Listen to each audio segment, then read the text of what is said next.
Session की पहले हम अपनी कल की एनालाइज देख लेते हैं। कल हमने जब गोल्ड को एनालाइज किया तो गोल्ड की मूवमेंट जो है वो यहाँ पर थी near about two double five के आसपास। और मैंने ये कहा था कि यहाँ पर दोनों चांसेस दिखा रहा है। जिस तरह की पोजीशन नीचे से थी, यहाँ पर जो पोजीशन पहले थी नीचे की, जो ये यहाँ पर 2246 के ऊपर जो ये स्टे कर रहा था यहाँ पर, तो मैंने ये कहा था कि यहाँ पर दोनों तरफ के चांसेस नज़र आ रहे हैं। क्योंकि ये नीचे लेवल को टेस्ट नहीं किया हुआ है तो ये अच्छा खासा बुलिश भी हो सकता है और इसी के वजह से ये नीचे भी आ सकता है। लेकिन ये इसके ऊपर जिस तरह स्टे कर रहा था तो मैंने ये कहा था कि बहुत ज़्यादा चांसेस होंगे कि यहाँ तक जाए। और अगर इसको शेडो ब्रेक कर देता है ये, तो फिर हम जो है वो, अगर ये इसको शेडो ब्रेक कर देता है तो फिर दोबारा यहाँ तक आ सकता है और यहाँ से फिर जो है इसकी मूव अपसाइड होगी इस तरह। तो आप देखेंगे पहले यहाँ से जो है वो अपसाइड गया और इसको शेडो ब्रेक किया। शेडो ब्रेक करने के बाद ये नीचे की तरफ आया डबल फाइव के आसपास यहाँ पर। और फिर न्यूज़ के दौरान जो है वो इसने अपसाइड ब्रेक क्लोज किया M15 में, और वहाँ से फिर दोबारा इसने 2246 के आसपास तक को टेस्ट करने के बाद जो है वो अपसाइड मूव की। और अपसाइड जो है वो ये आप देख सकते हैं कि 2285 के पास मूव कर रहा है। और मैंने यही कहा था कि अगर 2265 ब्रेक होता है तो फिर इसके बाद सेकंड रेजिस्टेंट एरिया 2295 का बनता है।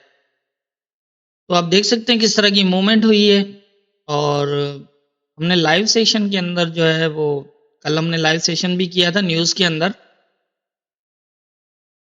तो यहाँ पर जो लाइव हमने किया था उस टाइम जो है मार्केट यहाँ पर थी।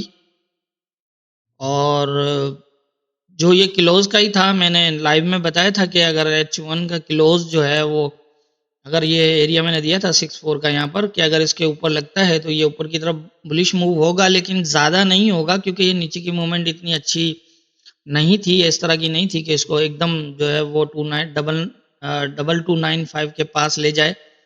लेकिन ये है कि अगर ये ऊपर कोई भी क्लोज लगता है तो बहुत ज़्यादा चांसेस होंगे कि ये दोबारा नीचे आए और फिर यहाँ से दोबारा अपसाइड जाएगा। मैंने लाइव में यहाँ तक यही बताया था और इसने यहाँ से शूट भी मारा, 100 पिप्स की बाई की ट्रेड दी। और यहाँ मैंने कहा था कि अब ये नीचे आ सकता है। ये ब्लू कलर की लाइंस हमारी लाइव की हैं। और फर्स्ट ये सपोर्ट, ये एरिया भी हो सकता है और ये एरिया भी हो सकता है।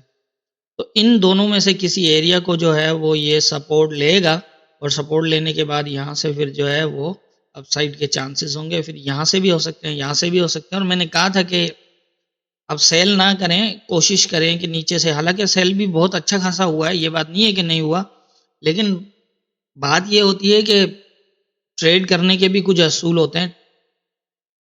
और वो असूल ये हैं कि हमेशा जहन में रखें कि आपको ट्रेंड के साथ रहना है। इसने इस रेजिस्टेंट एरिया को ब्रेक किया, सेकंड रेजिस्टेंट टेस्ट करेगा तो ट्रेंड हमें सीधा बता रहा है कि मैं बाय में हूँ।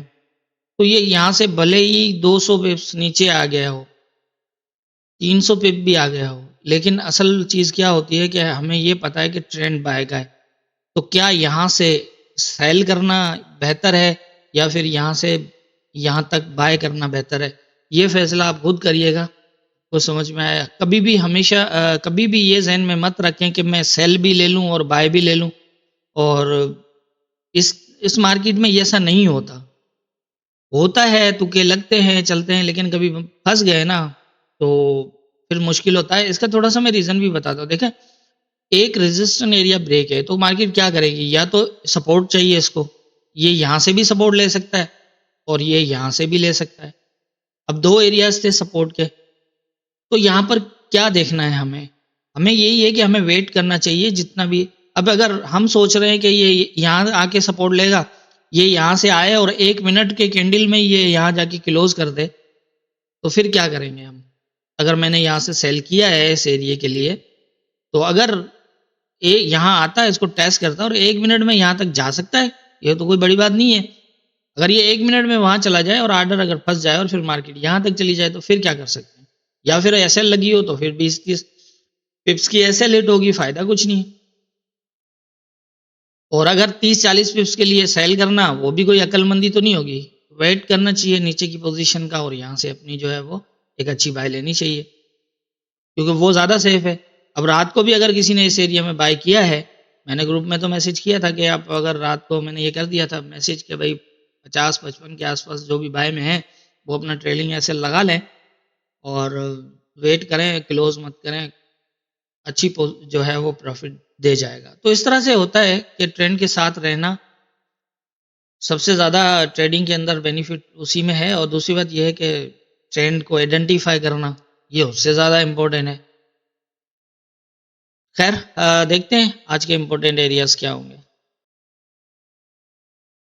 आज के इम्पोर्टेंट एरियाज के हवाले से अगर हम बात करें तो ऊपर तो कोई प्रॉपर लेवल है नहीं, न्यू हायर एरियाज हैं, यहाँ पर फर्स्ट टाइम मार्केट मूव कर रही है। तो जैसे जैसे नीचे जो पोजीशन थी उसी के हिसाब से फिर हम ऊपर भी जज करते हुए इसको देखेंगे। अब नीचे भी जैसे हमने बताया था कि मैंने पिछली एनालाइज में भी यही चीज़ें बताई थी कि देखें फर्स्ट एरिया है, इसको क्या रेस्पॉन्स देता है, उसी के बेस पे हमें अंदाज़ा होगा क्या मार्केट यहाँ से रिजेक्ट होती है या फिर मज़ीद ऊपर जाती है, क्योंकि ऊपर कोई लेवल तो है नहीं। तो उसी के हिसाब से जो है वो हमें नहीं पता चल रहा कि भाई ये कहाँ तक कौन सा एरिया या फिर कौन सा ऐसा पॉइंट जो इम्पोर्टेंट बन सकता है। जो मैंने सीखा है समझा उसी के हिसाब से मुझे जो नज़र आ रहे थे, मैंने ये नीचे दिया था 2265 का, और इससे पहले जो दिया था वो 2195 का 6 का था। तो उसके बाद जो मैंने कल की एनालिसिस में भी दिया था 2295 का।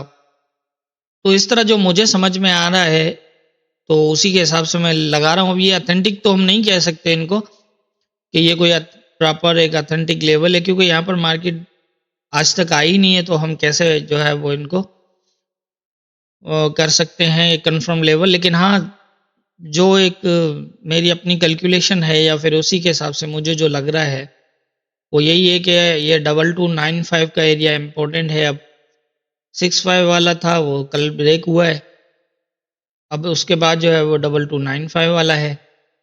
उसी के हिसाब से इसलिए मैंने M15 का ही चार्ट यहाँ पर लगाया है कि ताकि हमें जो है ना वो आसानी रहे इसको समझने की। अब थोड़ा सा हम समझते हैं कि पोजीशन क्या है। ये एक माइनर लेवल बनता है 2277 का, और नीचे की अगर हम पोजीशन देखें तो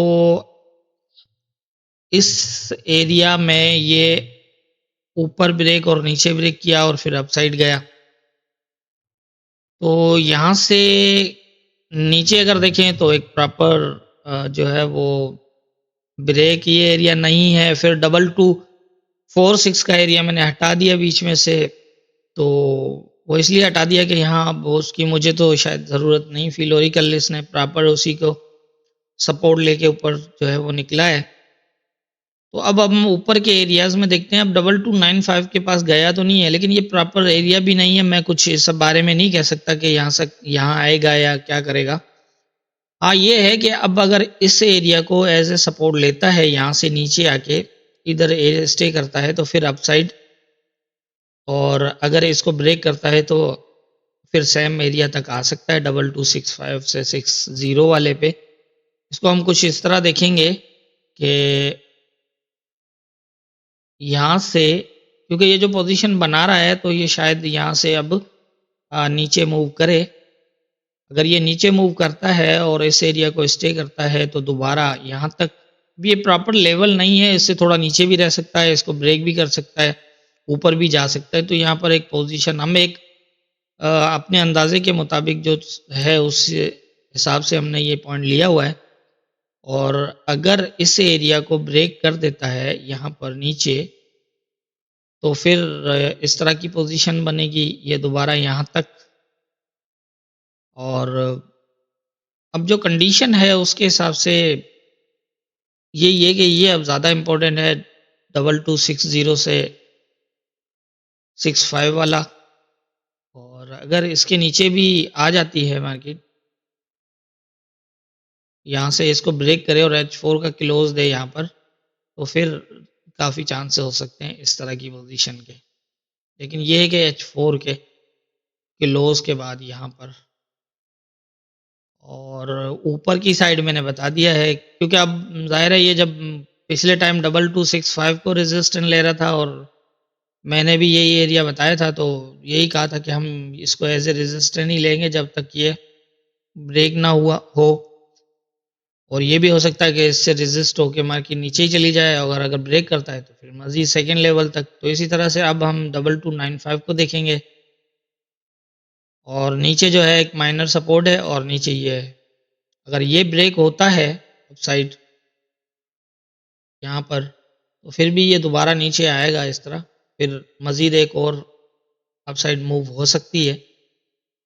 डायरेक्टली तो ऐसे सीधा नहीं जाएगा, कल भी मैंने बताया था ना आपको कि 2265 अगर ब्रेक भी होता है तो मार्केट नीचे आएगी, आने के बाद जो है वो एक बाई की मूव लगेगी। हालांकि 2265 से ऊपर जो है वो पहले M15 का ही क्लोज लगा था, इससे ज़्यादा कोई क्लोज नहीं लगा, लेकिन M15 का क्लोज था, ये नीचे आया और दोबारा अब चला गया। तो इसी तरह से आगे ऊपर भी यही पोजीशन बन सकती है। 2295 इंपॉर्टेंट रहेगा, बाकी नीचे ये माइनर एरिया है, ब्रेक हो भी सकता है नहीं भी हो।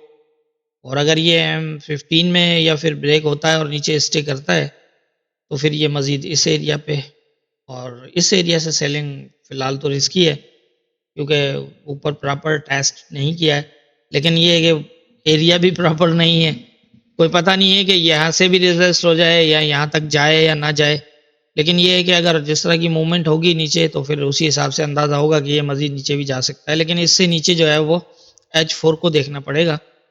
इससे छोटे टाइम फ्रेम में फ़िलहाल यहाँ पर हम जो है वो सेल नहीं कर सकते।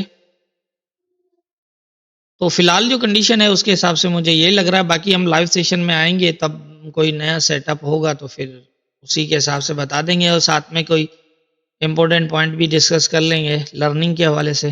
तो लाइव सेशन मैंने कल भी कहा था और कल की लाइव सेशन बहुत ज़बरदस्त रही है। जिन्होंने नहीं देखी आप ज़रूर देखें, आपको खुद अंदाज़ा हो जाएगा कि लाइव सेशन अटेंड करने का और उसका क्या फ़ायदा है। तो आज भी हम जो है वो लाइव सेशन में आएंगे, फिर बाकी जो पोजीशन बनेगी उसके हिसाब से फिर जज करेंगे कि क्या पोजीशन बन सकती है मार्केट की। बाकी फ़िलहाल अभी तक जो मुझे नज़र आ रहा है उसके हिसाब से मुझे यही लग रहा है, बाकी होना क्या है ये तो ऊपर वाला बेहतर जानता है। दुआओं में याद रखिएगा।